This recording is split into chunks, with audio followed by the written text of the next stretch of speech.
It's time to talk about the January edition of Forever Young with editor Wendy Guild Swearingen, because Wendy has been very, very busy. It's been the holidays, but you and your staff have come up with a great issue for January. Yes, we never stop. Nope. The features are mostly about downsizing and decluttering. It's a good way to open up the year. Just getting rid of all your old junk. It's very cleansing. Yeah. You know, last summer we actually ordered a dumpster. Oh, you did? Well, you know, when you're married like 38 years, you collect a lot of stuff. There's a funny story. Our health writer, Kathy Stack, has an article in this issue about how decluttering can reduce stress. Oh, it's the best. And she shared with me that for her birthday one year, she bought herself a large dumpster just for the sole purpose of getting rid of all her junk. And she said even that wasn't enough. Well, you know what? You go down to your basement and your heart starts beating because you're like, you hate it. Yes. Because you're like, I can't deal with all this. Something's got to go. Yeah. So just the idea of getting that stuff up and out, like, for example, we know we're going to have a lot of water, and I'm thinking, what if we get water in the basement? Well, there's not a lot down there anymore. Right. It's a cleansing yes. by getting rid of so much junk. It's not weighing on your mind all the time. Oh my gosh. So that is a great idea. And again, you don't have to go that far as to get a dumpster, but just that cleaning out process.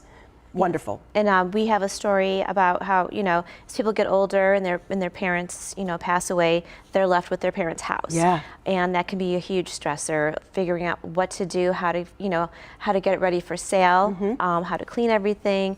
So Christine Szymanski has a great article about that. She said, start with paper. Get rid of all the paper. Right. That's, you know, because that tends to pile up. And, you know, it's a hard thing to do and it's a stressful thing to do, but there's help and that's fantastic. You know, advice. Then you got to think about what to do with their stuff. And I noticed that, for example, if you want to get a condo, let's say down in Florida, they turn over quickly because of a lot of the elderly people.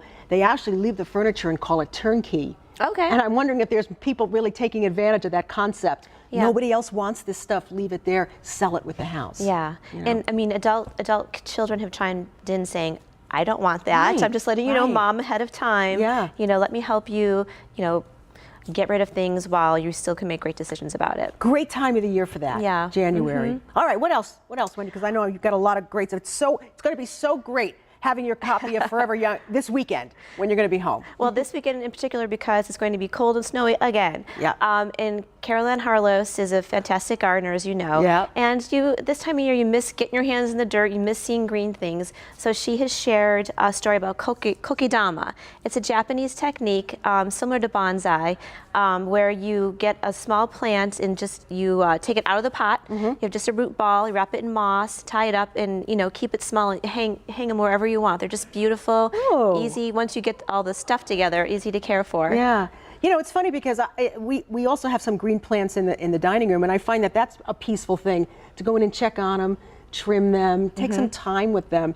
And even with the indirect light we're getting this time of year, you can hold them over till spring. You feel like you've really accomplished something. Yeah, they didn't die. It's very soothing and it's meditative, so you can just focus on something green instead of the vast expanse of exactly. And Wendy, where can we get our Forever Young? You can get them at Wegmans, Tops, libraries, any doctor's office you come across. It's fantastic. It's good reading, and it'll keep you going for the whole month. There's so much there. So Wendy, thank you for that. We appreciate that. Don't forget your latest issue of Forever Young. And if you'd like to go online, you can do that too, foreveryoungwny.com.